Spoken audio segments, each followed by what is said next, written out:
Olá, meu amigo e minha amiga. Hoje estaremos dando continuidade com o tema Você foi acusado injustamente, parte 2, baseado no Salmo 6. O julgamento será universal. No verso 7 diz: Reúnam-se ao redor de ti os povos.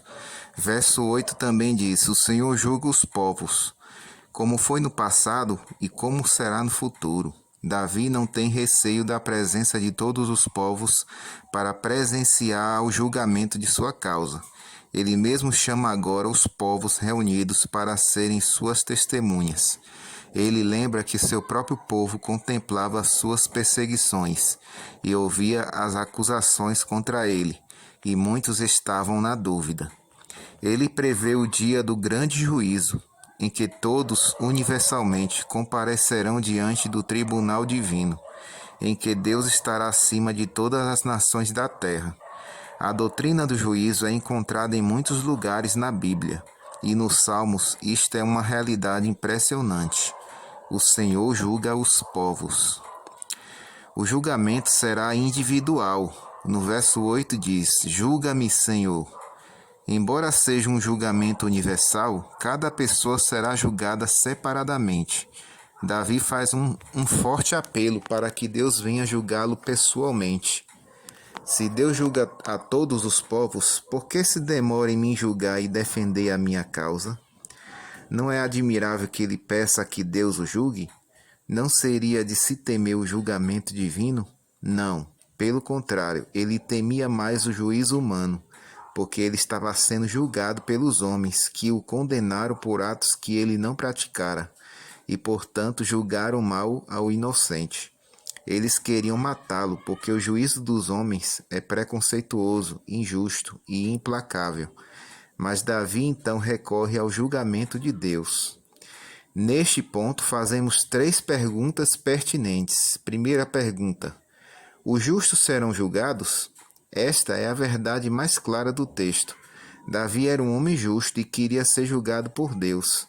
Mas pergunte aos teólogos populares e eles responderão que os cristãos não serão julgados. Eles dizem que os cristãos não precisam de julgamento e não passarão pelo tribunal porque eles já estão justificados. Esses teólogos sem teologia baseiam seu argumento em João 3,18, que diz: Quem nele crê não é julgado, o que não crê já está julgado. Mas o que acontece é que eles estão baseando a sua doutrina no equívoco de uma tradução. A palavra grega original,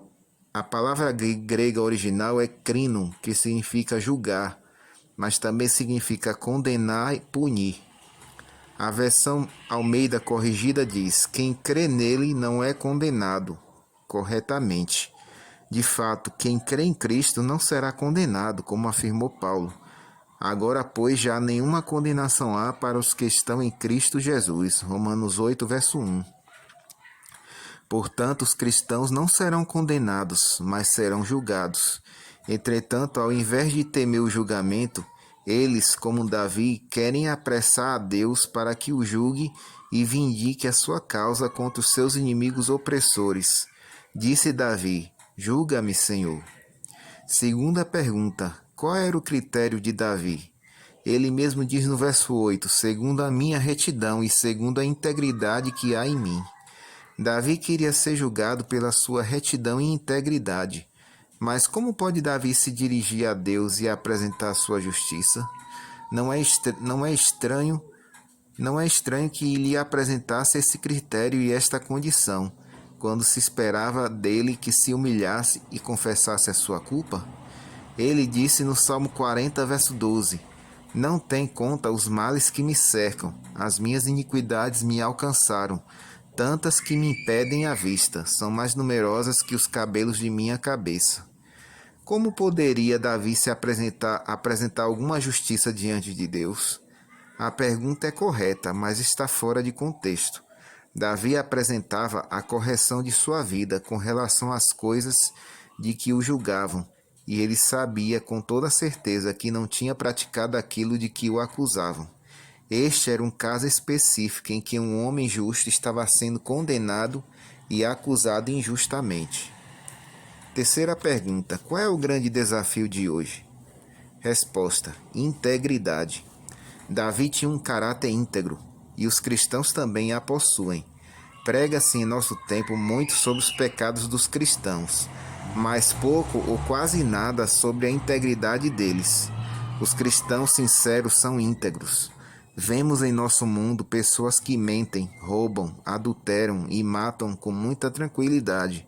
Os cristãos revelam a sua integridade nas circunstâncias mais difíceis, nos momentos mais dramáticos de sua vida. Eles não mentem como é comum em nossa sociedade. Eles não se aproveitam das horas em que o seu patrão está fora de sua vista. Eles são fiéis à sua esposa, não entram em confusão e respeitam as pessoas e não são vistos em brigas com os outros. Eles sabem amar e são pessoas em quem se pode confiar. O julgamento será vindicatório. Verso 9 diz: cesse a malícia dos ímpios, mas estabelece tu o justo. Os justos serão vindicados, justificados, defendidos perante todos, e então eles serão estabelecidos e os ímpios derrotados, e cessarão a sua malícia. Os falsos acusadores saberão que suas mentiras serão expostas diante de todo o universo, e eles ficarão sem poder dizer nada para se justificar. Será uma situação terrível e embaraçosa. Então o mal cessará. O pecado não se levantará pela segunda vez. Então os justos serão estabelecidos para sempre num reino eterno, e Deus será glorificado. O julgamento será justo, por duas razões, que estão claras nos versos 9 até o 11. Primeira razão: Deus tem o poder. Deus é onisciente, sondas a mente e o coração.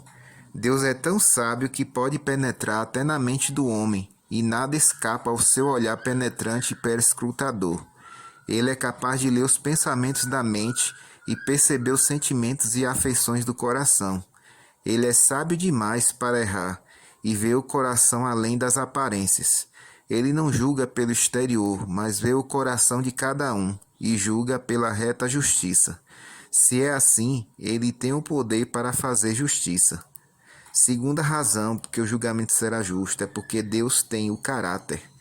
Deus não somente tem o poder para fazer justiça, como também tem um caráter justo. Ele é chamado de justo juiz. Deus é o meu escudo, ele salva os retos de coração. Davi confia em Deus como seu escudo, porque tem certeza de que Deus o salvará de seus inimigos que desejavam a sua morte. Mas o Senhor é o justo juiz e, portanto, ele faz distinção entre pessoas, salvando os retos de coração e demonstrando a sua indignação e ira contra os ímpios. Mas esta declaração do verso 10 é polêmica. Diz assim: ele salva os retos de coração. Como assim? Deus salva os justos? Então temos de ser justos e retos para que Deus nos salve? Isso não é salvação pelas obras? Como entender estas palavras? A resposta fica por conta do contexto. Salvação aqui se refere à libertação dos que nos oprimem e nos acusam injustamente. Davi desejava esta libertação e, por isto, confiava em Deus como seu refúgio e como seu escudo. Aquele que salva e livra os que são retos e íntegros e tem uma vida em harmonia com os ditames da sua lei. Condenação. Agora o salmista apresenta a sorte dos ímpios e dos que gostam de dar um falso testemunho a respeito do caráter íntegro dos filhos de Deus. Ele responde agora a seguinte pergunta: como serão os ímpios condenados? Os ímpios serão condenados por um Deus justo. Verso 12 e 13 diz: se o homem não se converter, afiará Deus a sua espada. Já tomou o arco, tem-no pronto. Para ele preparou já instrumentos de morte, preparou as suas setas inflamadas.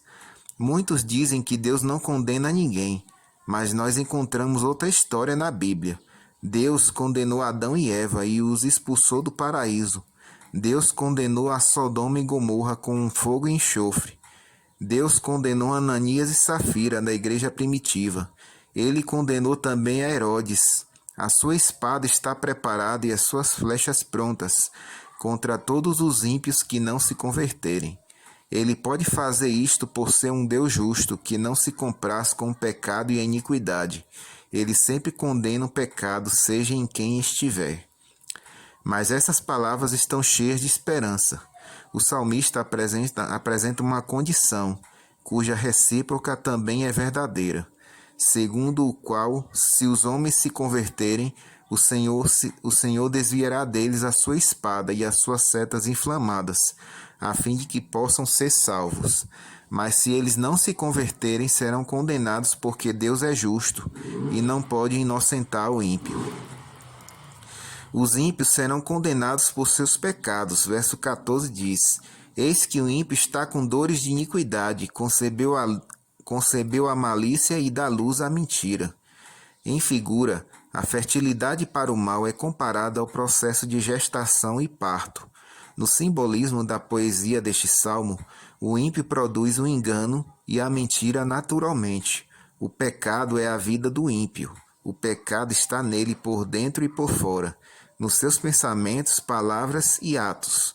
O ímpio nasce no pecado, cresce no pecado e respira o pecado. Não admira que as pessoas digam frequentemente: que mal tem isso? Entretanto, quanto ao perverso, as suas iniquidades o prenderão, e com as cordas do seu pecado será detido. Provérbios 5, verso 22. Os ímpios serão condenados por suas próprias mãos. Versos 15 e 16 diz: Abre e aprofunda uma cova, e cai nesse mesmo poço que faz. A sua malícia lhe recai sobre a cabeça, e sobre a própria mioleira desce a sua violência. Amã ergueu uma forca para o justo Mardoqueu, mas ele é que foi enforcado nela. A sua maldade e violência lhe recaiu sobre sua própria cabeça, porque tudo que o homem semear, isso também ceifará. Gálatas 6, verso 5. O mal traz a sua própria punição.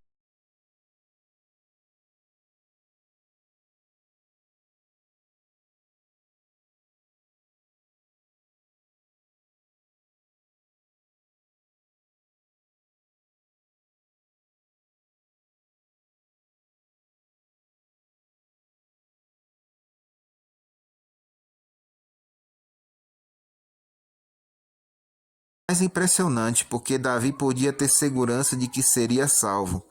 A justiça de Deus. Ele sabia que seu caso seria julgado a seu favor, porque Deus vê o coração sincero e amorável, e não julga pelas aparências, e é capaz de revelar a justiça que emoldura o seu caráter maravilhoso. Portanto, qual seria a atitude natural e espontânea de Davi? Seria o quê? Gratidão e louvor. Ele rende graças a Deus por sua justiça e canta os seus louvores ao nome de um Deus que tem o seu trono soberano no universo, como o excelso Senhor Altíssimo. Precisamos ter essa experiência em nossa vida. Necessitamos conhecer mais da justiça e misericórdia de Deus. E se você também está decepcionado com algumas pessoas, se você também foi acusado injustamente, este é o momento de voltar-se para Deus e louvar sua justiça imparcial e compassiva em favor de sua libertação. Os resultados serão logo vistos e sentidos. Querido Pai, louvamos o Teu nome, Pai, porque Tu és um Deus justo.